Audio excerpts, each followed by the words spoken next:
Berbagai proyek-proyek besar telah berhasil dibangun di Solo. Ini menjadi prestasi, tetapi kita ingin prestasi ini ditularkan kepada yang lain. Saya ingin Pak Gibran menyampaikan tips and tricks agar bupati, wali kota, dan pemerintah daerah yang lain bisa belajar agar proyek-proyek besar bisa dimasukkan di kota Solo. Bagaimana caranya ini? Tenang. Cukup? Cukup. Baik. Cukup. Silahkan waktu Anda. Pak Gibran, waktu Anda 2 menit untuk menanggapi. Baik, Gus Muhaimin, saya jelaskan ya. Sekarang Indonesia itu sudah memulai yang namanya pemerataan pembangunan. Yang dibangun bukan hanya Solo saja. 53% investasi kita sudah ada di luar Jawa. Kalau kita pengen fair ya Gus,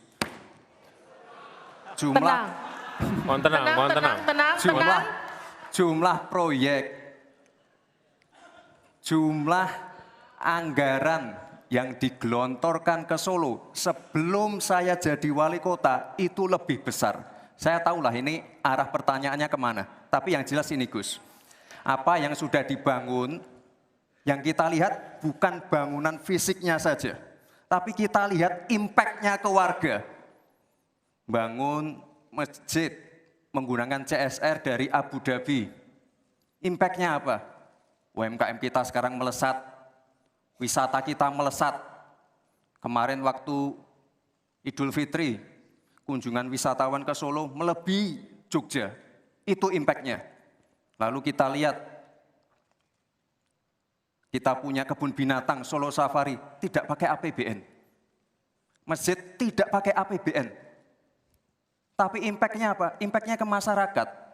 Jadi yang kita lihat ini Gus, tidak perlu tendensius seperti itu. Kita lihat impact-nya ke warga seperti apa? UMKM meningkat, kesejahteraan meningkat, lapangan pekerjaan terbuka. Itu yang kita lihat Gus. Jadi tidak melihat, oh ini dianak emaskan. Enggak. Pemerataan pembangunan itu sudah terjadi di mana-mana, bukan hanya di Solo. Dan itu fakta loh Gus, proyek di Solo sebelum saya menjabat itu lebih banyak. Fakta itu. Terima kasih.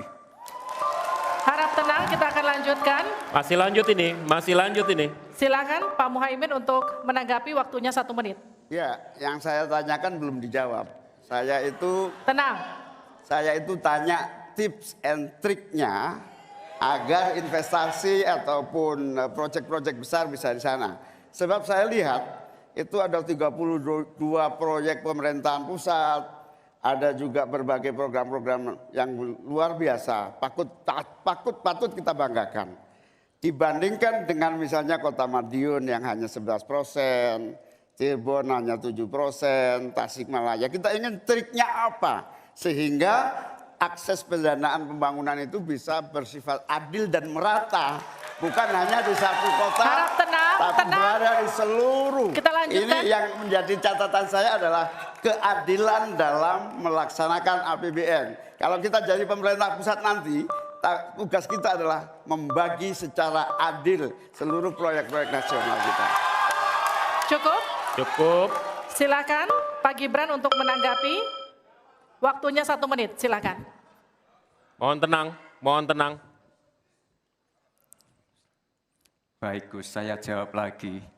Sebelum ada proyek dari pusat masuk, kita ya, para wali kota ya, harus menyiapkan yang namanya readiness kriteria. Kalau nggak ada itu, nggak mungkin proyek itu masuk. 2, kita sebagai wali kota harus menyiapkan hal-hal non-teknis. Relokasi, nego dengan warga-warga, bantaran sungai, bantaran rel kereta api. Itu Gus, 1. Lalu kita juga harus berkolaborasi, tidak semuanya pakai APBN. Ada yang pakai APBN plus APBD plus dibantu, saya sering dibantu Pak Ganjar, gubernur saya. Ini kolaborasi. Jadi tidak semuanya APBN, ini kolaborasi, ada CSR juga, ada BUMN juga, ini kolaborasi. Dan sekali lagi sebelum itu masuk, kami para wali kota menyiapkan readiness kriteria, itu. Jadi ya saya kira ini cukup fair Gus. Ayo mana pendukung? Tenang. Apresiasinya.